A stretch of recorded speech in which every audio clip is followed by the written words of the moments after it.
Sharing data, patient data, is extremely important within the context that we're sharing this between the patient and the clinicians who are involved in the care of that patient. Firstly, it's the coordination of that care around the patient's needs. And it's not uncommon now that care is provided by different teams on that same patient. It could be between different organizations. You might be seen in primary care, you come to secondary care, and the last thing you want to do is to repeat exactly the same history. But also there's some vital information there which may get lost if we don't have that data available to all of those involved in the provision of that pathway of care. So safety is another extremely important part of this, but also data is very rich in information, and it's not uncommon that clinicians looking at that information and that data will come to the conclusion in terms of how could they improve the care they're providing.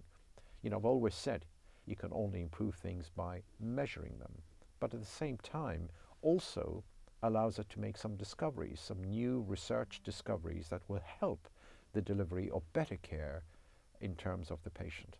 And finally, a lot of patients actually want to see what doctors and nurses are putting in their records. And it's not uncommon in a clinic that a patient may ask me, could I have a copy of my letter?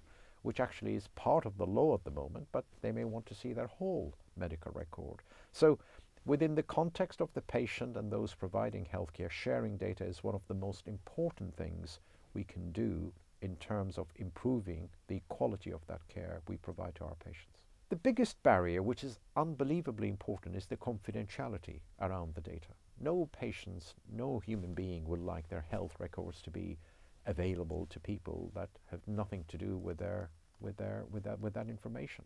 So it's extremely important that patient is reassured that that data is their patient's data belongs to that patient, but at the same time clinicians have access to that data to facilitate, enhance, improve quality and safety of the care that they are providing. And for researchers also it will provide that rich information to generate new discoveries. And as long as patients are reassured with that, I think it should be okay. But it's extremely important that we have a robust governance structure to make sure that the patient is reassured of the confidentiality. We're very fortunate in Imperial that the Sowerby Foundation have funded research in looking at data and patient data and the value of that data from a patient's perspective, but also from a healthcare provision perspective. And we're hosting this wonderful event with the Sowerby Foundation on the 16th of July at the Royal Geographical Society, and we're very, very privileged to have our Minister of Life Sciences and many distinguished speakers. So it's very much open to doctors, nurses, and those who are interested in data to be able to attend this very important day on the 16th.